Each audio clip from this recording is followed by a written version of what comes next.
So, hey guys, today I'm joined by Ben Tice,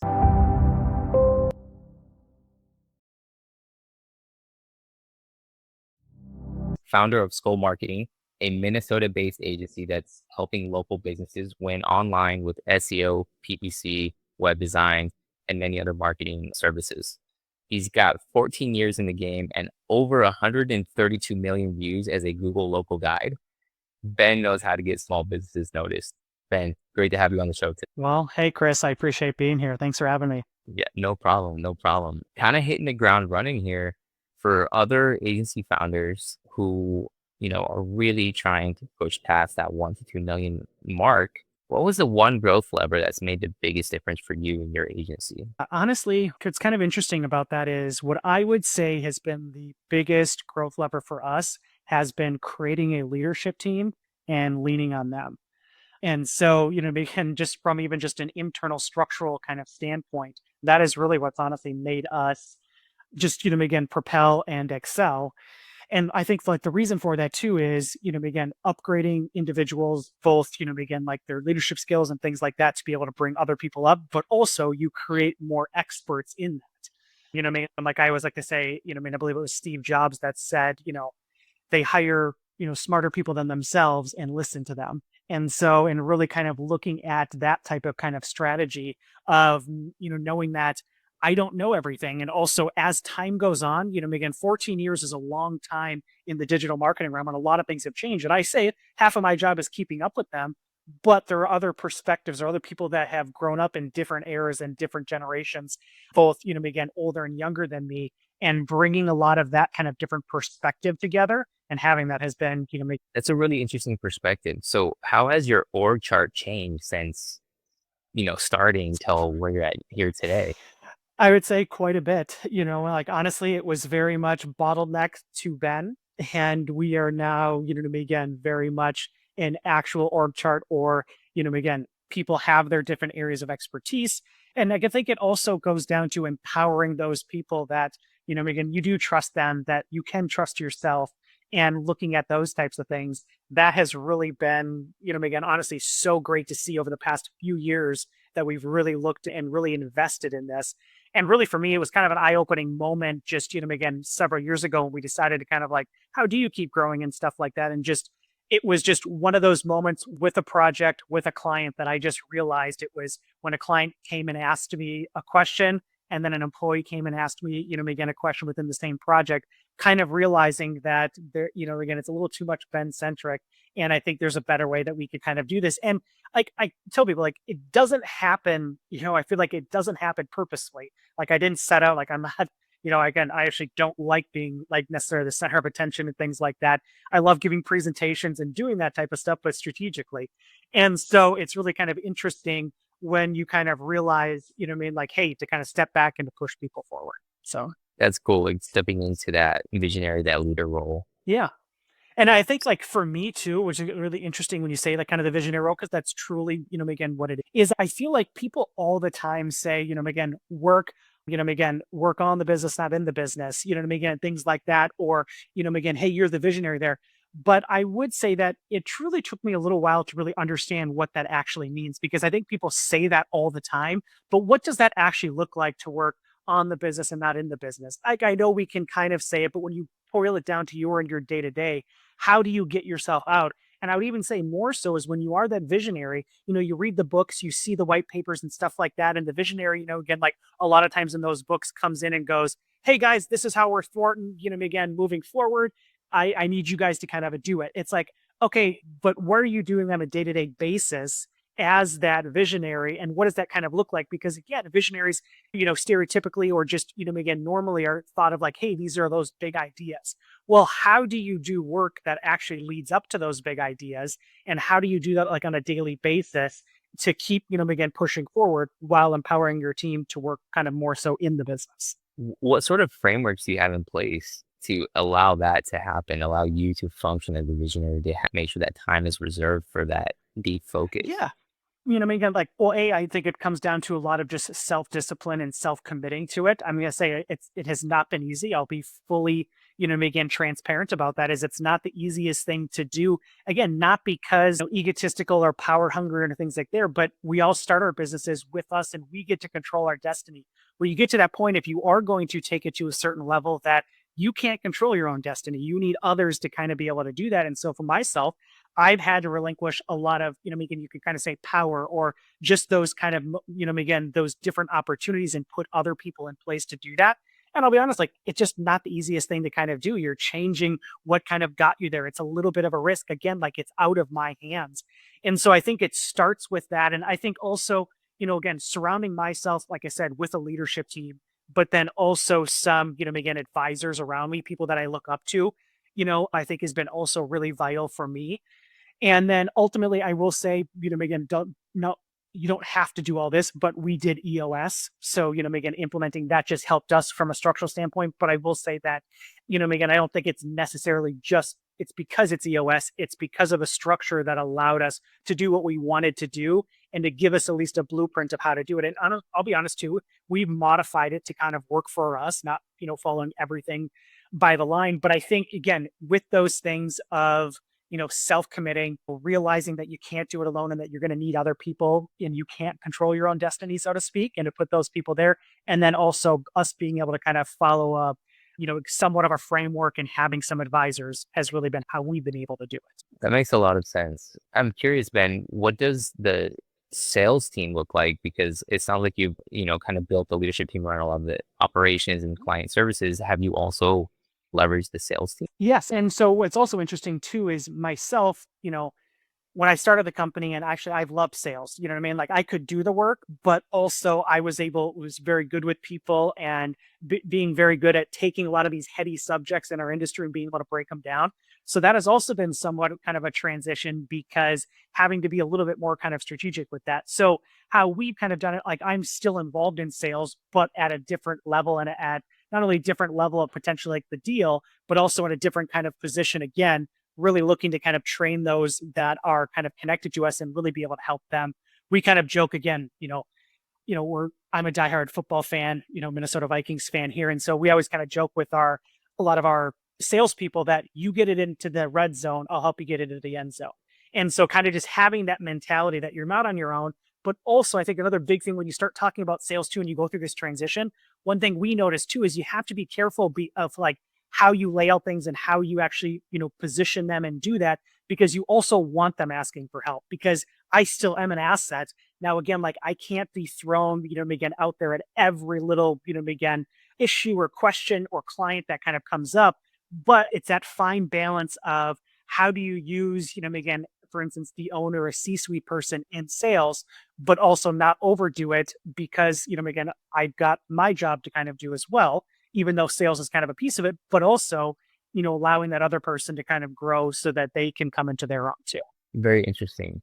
There's always this tug of war between marketing and sales. I'm sure you've seen it with maybe potentially with your clients or internally with your team. How do you manage that? Yeah. So, I mean, I will say, I feel it's a little bit easier internally because, again, like, we live and breathe it and we get to see both sides, or even me, when I built the company and stuff like that, I loved both ends and to kind of know that. But even internally, it's always somewhat of a struggle again.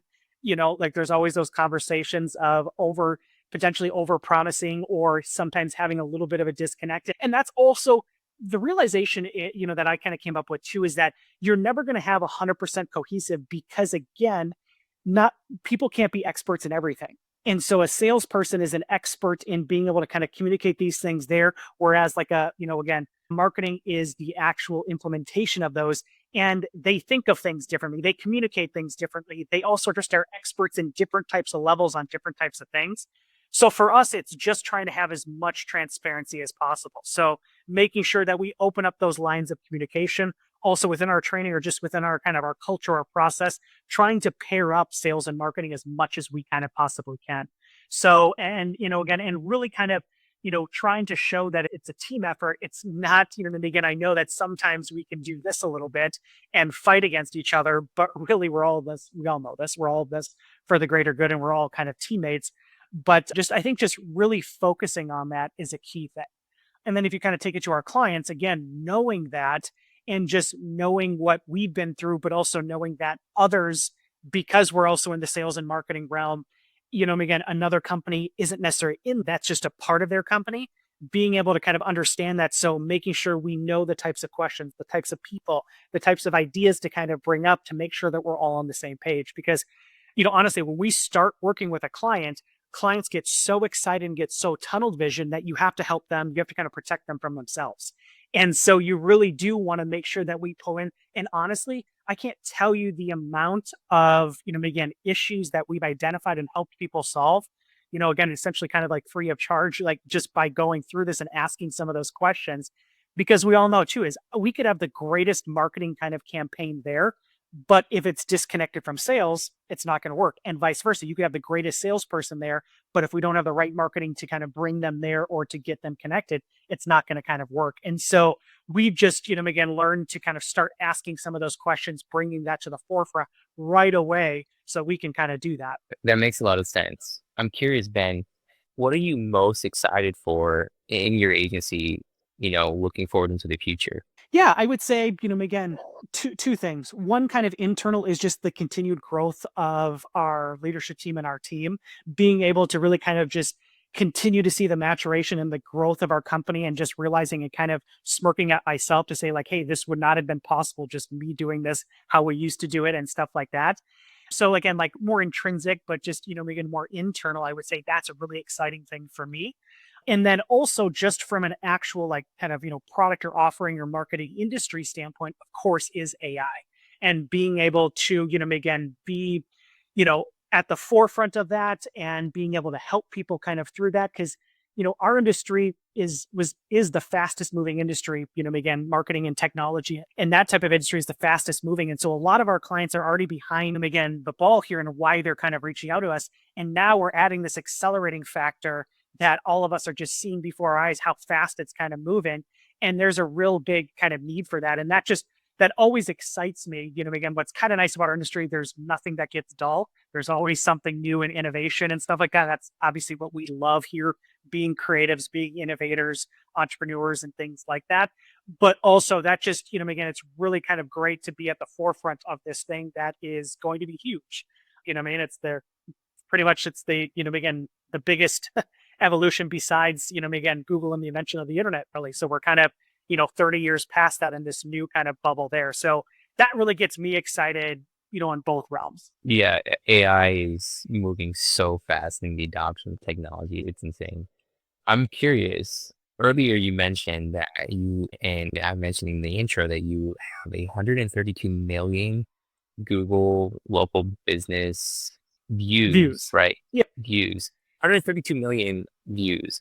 How do you do that? Can you break it down for us? Yeah. So the 132 million views, again, is kind of a crop. For instance, again, changes that I update to local listings, ones that I actually kind of create, pictures that I upload. So this year, actually alone, I got over the 100 million photo views of the photos that I've uploaded to, again, kind of Google, as well as, of course, like the reviews and comments, again, left as well. So it's kind of funny because I mean, it was kind of twofold. One is, again, Google's done a great job of kind of gamifying it. So, someone like myself that's competitive and everything like that, it was fun, when I started this about 15 years ago when I was at Google, again, just kind of getting into it. So when I worked at Google, we did a lot of Google Maps type of, again, outreach and just a lot of kind of work there. So I was introduced to it very early and they were just kind of launching these Google guides. And of course, in typical Google fashion, they've changed the name of it many times, but it was still essentially that type of kind of realm. But then also, it became really kind of an interesting asset from a business perspective as well. So not only, again, being a Google guide, knowing how to kind of communicate or make changes that sometimes are harder to make on their own, but also learning kind of the ins and outs of, again, of not only like creating and updating and editing, but also how people actually interact with it. As I'm in there every day, understanding there. And as we know too, is especially with local businesses, again, Google Maps is a huge benefit and is a very valuable asset. And so for me, I mean, I couldn't ask probably for a better kind of marriage of fun kind of thing to kind of do, as well as something that actually is actually beneficial also to, again, what I offer and what we do at Skol Marketing too. For a small local business that's out there that is not leveraging Google Maps, Google, what sort of advice would you have for them? Yeah, I would say do it. You know what I mean? Like it's funny because when people ask me, when we start getting into SEO and, again, building an online presence, we frame it that it's a long-term business relationship with Google. And we all would love it to move faster. I mean, it would make my job a lot easier if, I could snap my fingers and get you to number one. But I kind of tell people, you also don't necessarily want that because that means your relationship with Google is volatile. And I remember like when I started my career, again, 15 plus kind of years ago, it really still was volatile, again, to a certain extent. And, again, Google's gotten to this point where you're building this long-term relationship. The reason I mentioned that along with kind of your question is like, when people ask like, well, Ben, where do I even start? I usually tell people the best place that you can at least start is Google Maps and local listings. It at least starts to build that relationship with Google, at least can start to get you kind of presence and then kind of go out, out from there. Google Maps is part of what we kind of call offsite optimization. So we consider SEO, there are three different types of SEO. Front end optimization, everything you can touch, feel, and interact with on a website. Back end optimization, all the codings, the settings. Usually that's what people think is the magic of SEO. And then last but not least, and the one that's always almost forgotten about, is the offsite optimization, something that's not even your website, but it's all of the things that aren't your website that are pointing to it. And at the center of that offsite optimization is always starting with Google Maps and Google local listings. Got it. That makes sense. And what about for businesses that maybe aren't a local business? Maybe they are a marketing agency or a consultancy or they do coaching. Can they leverage Google Business in some of these fashions? Yeah, and there's a couple different strategies with it. Now, of course, yeah, if you have a brick and mortar, really cut and dry, very simple, bam, again, you're on if you want to kind of be there. It does get a little bit trickier, especially when you start talking about home-based businesses. Unfortunately, Google had kind of, again, gotten a little stricter and a little harder on some home-based kind of businesses, as well as kind of, again, there's also service-based businesses and things like that. So directly to answer your question is like, yes, if you have a more of a service-based business, you don't have to have a brick and mortar. You can just kind of show a service area. Now it does get interesting. And we talk to a lot of clients about this where it's like, well, Ben, I do have a local presence, but I also have a national kind of presence. Here's what I usually kind of tell people is your website is for your global customers while Google Maps is for your local customers. And so it's okay Mm, to kind of have both, again, in there. It's okay to have a Google local listing that is really just catering, again, to your local customers. And then also having your website that is also for your global customers, again, from there. And so balancing that global and local, you can still do that within a strategic, again, marketing strategy. got it. That makes a lot of sense. Thanks for sharing that little nugget. So, Ben, you've obviously been in this game for a long time, and I think most agencies struggle to survive 1, 2, 3 years.